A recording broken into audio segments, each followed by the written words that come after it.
Good morning बच्चों। आज हम लोग जो सामाजिक विज्ञान के जो है अध्ययन कर रहे हैं। सामाजिक विज्ञान के अंतर्गत जो हम लोग जो अर्थशास्त्र पढ़ेंगे। इसके पहले हम लोग जो इतिहास पढ़ चुके थे। आज हम लोग जो है अर्थशास्त्र पढ़ेंगे। अर्थशास्त्र में जो हम लोग विकास पढ़ेंगे। पहला ये अध्याय जो हम लोग का जो वो विकास है। ठीक है, तो सबसे पहले अर्थव्यवस्था की जानते हैं। अर्थव्यवस्था क्या है? जब अर्थशास्त्र पढ़े तो अर्थव्यवस्था जानना हमें जरूरी है। तो अर्थव्यवस्था हम लोग जानते हैं। अर्थव्यवस्था होता क्या है? अर्थव्यवस्था अर्थात इकोनॉमी उत्पादन, वितरण एवं खपत की एक सामाजिक व्यवस्था है। यह किसी देश या किसी क्षेत्र विशेष में आर्थिक की गति चित्रित है और यह चित्र किसी विशेष अवधि का होता है। उदाहरण के लिए अगर हम कहते हैं कि समसामयिक भारतीय अर्थव्यवस्था, इससे तात्पर्य होता है एक ढांचा के अंतर्गत लोगों की आर्थिक क्रियाओं का अध्ययन किया जाता है। ठीक है, अर्थव्यवस्था की अगर हम लोग बात कर लिए तो उसके बाद हम लोग पढ़ेंगे भारतीय अर्थव्यवस्था की बात करेंगे, क्योंकि हम लोग भारत के संदर्भ में पढ़ रहे हैं तो भारतीय अर्थव्यवस्था को पढ़ना जो महत्वपूर्ण है। भारत विश्व की तीसरी सबसे बड़ी अर्थव्यवस्था है। क्षेत्रफल की दृष्टि से विश्व में 7वें स्थान पर और जनसंख्या के आधार पर जो दूसरे स्थान पर है और केवल 2% क्षेत्रफल के साथ जो भारत विश्व के जो 17% भागों को शरण प्रदान करता है। 1991 से भारत में बहुत तेज़ी से आर्थिक प्रगति हुई है।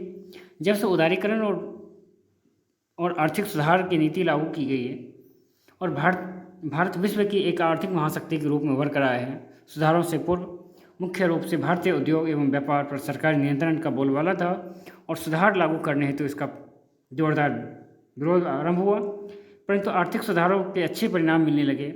इसके बाद धीरे धीरे जो है इसका विरोध कम होता गया। हालांकि मूलभूत ढांचे पे प्रगति न होने के कारण सबसे बड़ा तबका अब भी नाखुश है और एक बड़ा हिस्सा अब इनमें सुधार और लंबित नहीं हुए हैं। मतलब एक इसमें बहुत बड़ा तबका है जो कि अभी तक इसमें कोई सुधार उन लोगों के बीच में नहीं हुआ। भारत 5वीं सबसे बड़ी अर्थव्यवस्था कहलाती है। 17वें भारतीय अर्थव्यवस्था के मानक मूल्यों सांकेतिक के आधार पर विश्व की 5वां सबसे बड़ा अर्थव्यवस्था है। ठीक है, अप्रैल में जारी रिपोर्ट 2022 के विश्लेषण में विश्व बैंक क्रय समानता परचेजिंग पावर पैरिटी PPP के आधार पर भारत को विश्व की तीसरी सबसे बड़ी अर्थव्यवस्था घोषित किया है। Bank of international comparison programme ICP ने 2011 के राउंड में अमेरिका और चीन के बाद भारत का स्थान दिया था। 2005 में यह 10वें स्थान पर था। 2003-04 में भारत विश्व में 12वीं सबसे बड़ी अर्थव्यवस्था थी और संयुक्त राष्ट्र सांख्यिकी प्रभाग UNSD के राष्ट्रीय लेखा के समागार डाटाबेस दिसंबर 2013 के आधार पर इन देशों की रैंकिंग वर्तमान मूल्यों पर सकल घरेलू उत्पाद के अनुसार भारत की रैंकिंग 10वीं और प्रति व्यक्ति सकल आय के अनुसार भारत विश्व के 161वें स्थान पर सन 2003 में प्रति व्यक्ति आय के लिहाज से विश्व बैंक के अनुसार 143वें स्थान पर थे। इतिहास, हम लोग अर्थव्यवस्था या अर्थशास्त्र के इतिहास को हम लोग थोड़ा सा देख लेते हैं। भारत के आर्थिक विकास सिंधु घाटी सभ्यता से प्रारंभ मानी जाती है। सिंधु घाटी सभ्यता की अर्थव्यवस्था मुख्यतः व्यापार पर आधारित प्रतीत होती है, जो यातायात की प्रगति के आधार पर समझी जा सकती है। लगभग 600 ईसा पूर्व महाजनपद में विशेष रूप से चिन्हित सिक्कों का ढालना प्रारंभ कर दिया था। इस समय गहन व्यापारिक गतिविधि एवं नगरीय विकास के रूप में चिन्हित किया जाता है और 300 ईसा पूर्व में मौर्य काल ने भारतीय उपमहाद्वीप का एकीकरण किया और राजनीतिक एकीकरण एवं सैन्य सुरक्षा से कृषि उत्पादकों में वृद्धि हुई। वृद्धि के साथ साथ व्यापार, वाणिज्य और सामान्य आर्थिक गति प्रणाली को बढ़ावा मिला।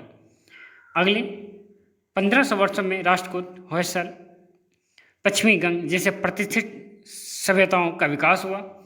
इस अवधि के दौरान भारत को प्राचीन एवं 17वीं शताब्दी तक मध्ययुगीन विश्व की सबसे बड़ी अर्थव्यवस्था के रूप में आंकलित किया जाने लगा और विश्व में के कुल संपत्ति के 1/3 या 1/4 भाग मराठा साम्राज्य के पास था। इसमें यूरोपीय उपनिवेशवाद के बाद जो तेजी से इसमें गिरावट हुई। भारत और यूरोप के बीच में मसाला व्यापार एक मुख्य कारण था जिसने अन्वेषण काल को जन्म दिया। आर्थिक इतिहासकार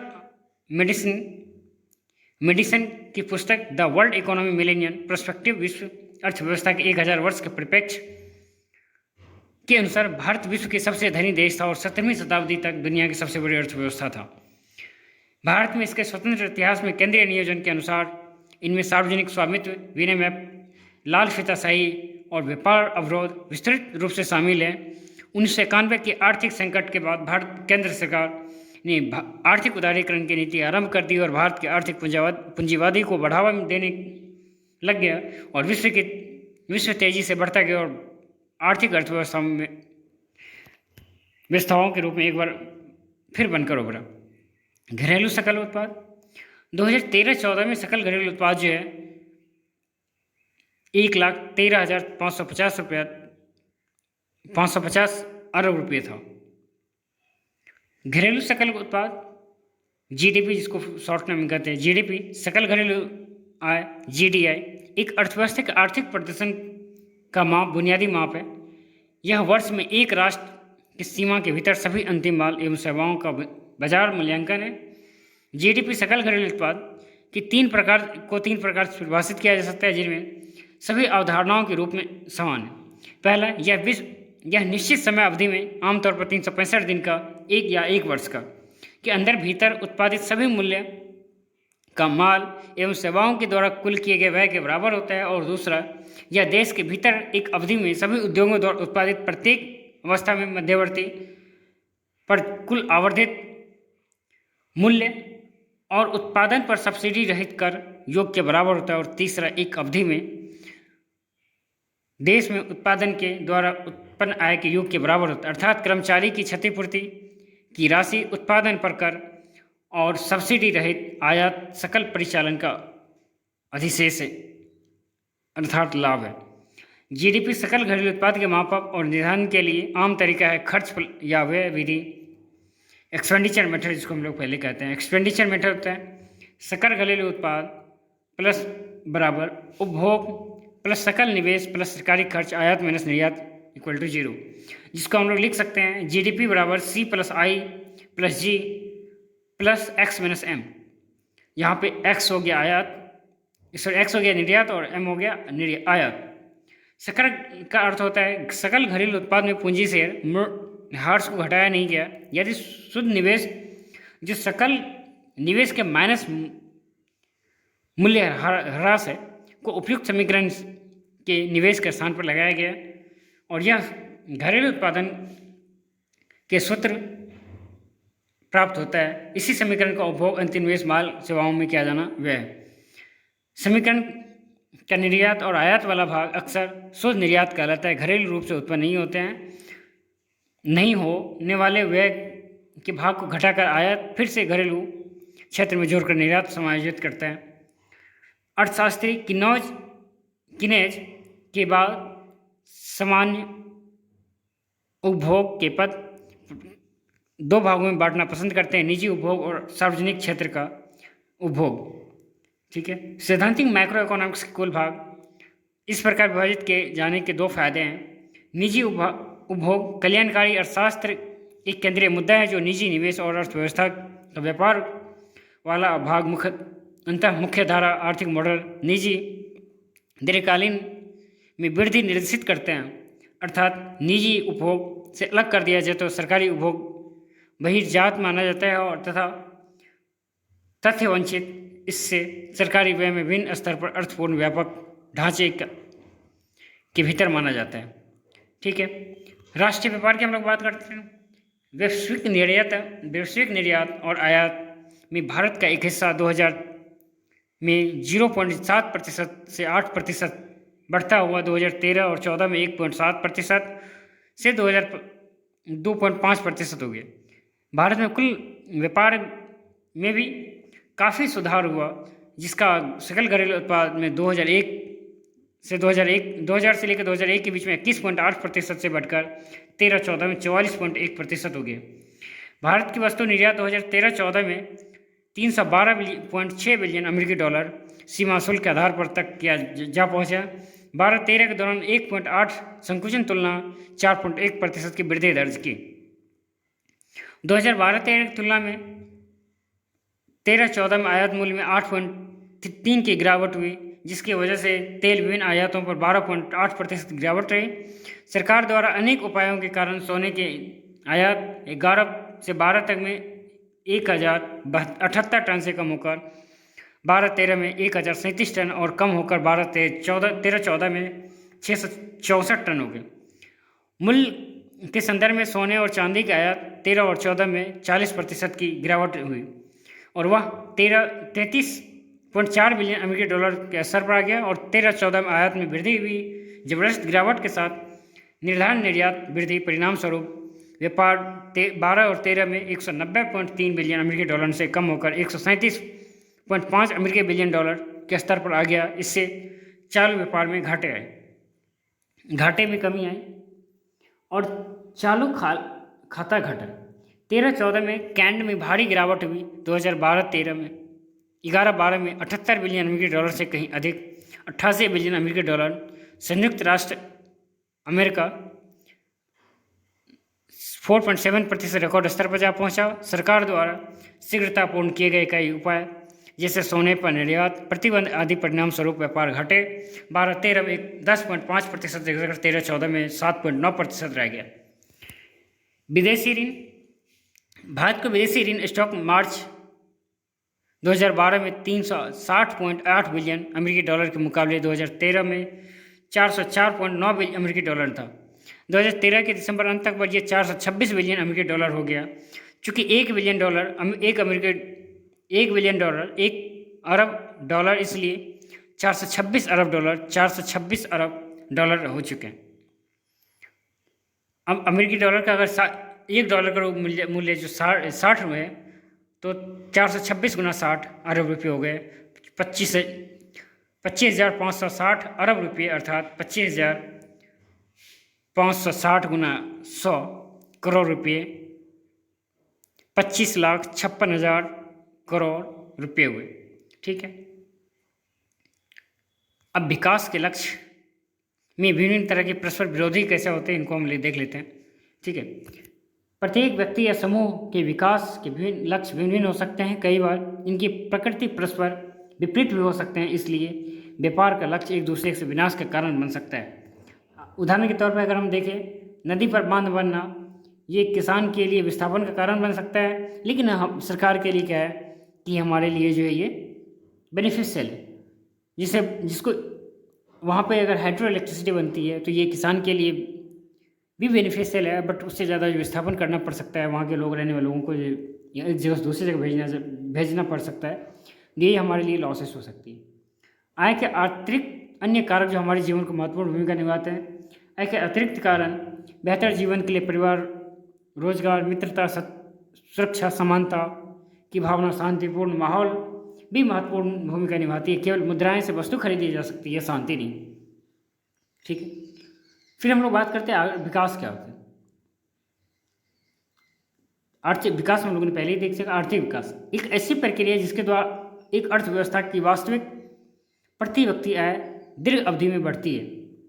और विकास के लिए साक्षरता क्या अनिवार्य है? यस, साक्षरता महत्वपूर्ण भूमिका निभाती है। अगर किसी भी देश में कि विकास में एक अहम भूमिका निभाती है। इससे ज्ञान और दक्षता प्राप्त होती है। अगर ज्ञान और दक्षता प्राप्त होगी तो रोजगार का स्तर बढ़ेगा और नई तकनीकी का प्रयोग और स्तर भी बढ़ेगा और लोगों को स्वस्थ पर्यावरण आदि के प्रति जागरूकता बढ़ेगी और नए उद्योग स्थापित करने की क्षमता बढ़ेगी और अन्य तरह की भी चीज़ें बढ़ेगी।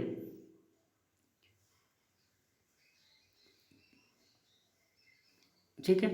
एक विकासशील एक विकसित देश की क्या मुख्य विशेषताएं हैं? ठीक है। एक विकसित देश की अगर मुख्य विशेषताओं की बात करें तो नई तकनीक और विकसित उद्योग, उच्च स्तरीय रहन सहन, उच्च प्रति व्यक्ति आय, साक्षरता दर उच्च, लोगों के स्वस्थ स्थिति बेहतर होना जैसे मृत्यु दर, जन्म दर इत्यादि पर नियंत्रण। विकासशील देश औद्योगिक रूप से पिछड़े हुए, निम्न प्रति व्यक्ति आय, साक्षरता दर की कमी, सामान्य रहन सहन और बेहतर स्वास्थ्य का अभाव, अधिक मृत्यु दर। ठीक है। आर्थिक नियोजन क्या होता है? देश के संसाधनों का लाभ उठाकर देश के विकास के लिए योजनाबद्ध रूप से बढ़ना ही आर्थिक नियोजन कहलाता है। राष्ट्रीय आय क्या कहलाता है? देश के अंदर उत्पादित सभी वस्तुओं और सेवाओं के मूल्य तथा विदेशों से प्राप्त आय की जोड़ को राष्ट्रीय आय कहते हैं। प्रति व्यक्ति आय क्या होता है? जब किसी देश की कुल आय उस देश की जनसंख्या से भाग दिया जाए, जो राशि मिलती है उसे हम प्रति व्यक्ति आय कहते हैं। भारत के मध्य आय वर्ग देशों में आता है, क्योंकि प्रति व्यक्ति आय 2019 में केवल $67,67,000 प्रति वर्ष थी। मृत्यु दर क्या होता है? किसी वर्ष पैदा हुए 1000 जीवित बच्चों में से 1 वर्ष की आयु से पहले मर जाने वाले बच्चों के अनुपात शिशु मृत्यु दर कहलाता है। साक्षरता दर क्या कहलाता है? 7 वर्ष या उससे अधिक आयु के साक्षर व्यक्ति का अनुपात ही साक्षरता दर कहलाता है। निवल उपस्थिति अनुपात 14-15 वर्ष की आयु के स्कूल जाने वाले कुल बच्चों का उस वर्ग के आयु के बच्चों की कुल बच्चों की प्रतिशत जो है निवल उपस्थिति अनुपात कहलाता है। BMI क्या होता है? शरीर के द्रव्यमान सूचक पोषक वैज्ञानिक किसी वयस्क अल्प पोषित होने की जांच कर सकता है। यदि यह 18.5 से कम होता है तो कुपोषित और 25 से ऊपर होता है तो ये मोटापा से ग्रसित कहलाता है। मानव विकास सूचकांक आय और अन्य कारकों के समेकित सूची के आधार पर किसी देश की उनकी गुणवत्ता के आधार पर वर्गीकृत किया जाता है। यह विभिन्न देशों के विकास के स्तर पर मूल्यांकन करने का मापदंड है। इसमें देशों की तुलना लोगों की शैक्षणिक स्तर, स्वास्थ्य स्थिति व प्रति व्यक्ति आय के आधार पर होती है। ठीक है। और मानव विकास की सूचकांक में भारत का स्थान मानव सूचना गणना में भारत का 136वां स्थान है। विकास की धार्यता क्या है? विकास की धार्यता का ऐसे अभिप्राय है कि पर्यावरण को नुकसान पहुंचाए बिना विकास करना तथा वर्तमान पीढ़ियों को जरूरत के साथ साथ भावी पीढ़ियों की जरूरत को ध्यान रखना। विकास की धार्यता की विशेषताएं की अगर बात करते हैं तो संसाधनों का विवेकपूर्ण उपयोग, नवीकरण संसाधनों का अधिकतम उपयोग, वैकल्पिक संसाधनों को ढूंढने में मदद करना और संसाधन को पुनः उपयोग और चक्र या प्रक्रिया को बढ़ावा देना। नवीकरण संसाधन क्या होता है? जैसे आप लोग ज्योग्राफी में पढ़ चुके होंगे, भूमिगत जल नवीकरणीय संसाधन का उदाहरण है। फसल और पौधे की इस तरह से पुनः पूर्ति प्रकृति करती है, लेकिन हम इन साधनों को अधिक उपयोग कर सकते हैं। उदाहरण के लिए भूमिगत जल यदि हम बरसात द्वारा पुनः पूर्ति और अधिक उपयोग करते हैं तो हम इस साधन का अति उपयोग कर रहे होंगे। और गैर नवीकरणीय संसाधन वह संसाधन है जो कुछ वर्षों पश्चात ही समाप्त हो जाते हैं। इन संसाधनों को हम पुनः पूर्ति नहीं कर सकते हैं क्योंकि इनका भंडार निश्चित हो, जैसे जीवाश्म ईंधन, कोयला, तेल, लोहा, सीसा, एल्युमिनियम इत्यादि। Thank you so much. अगली वीडियो में हम लोग और देखेंगे।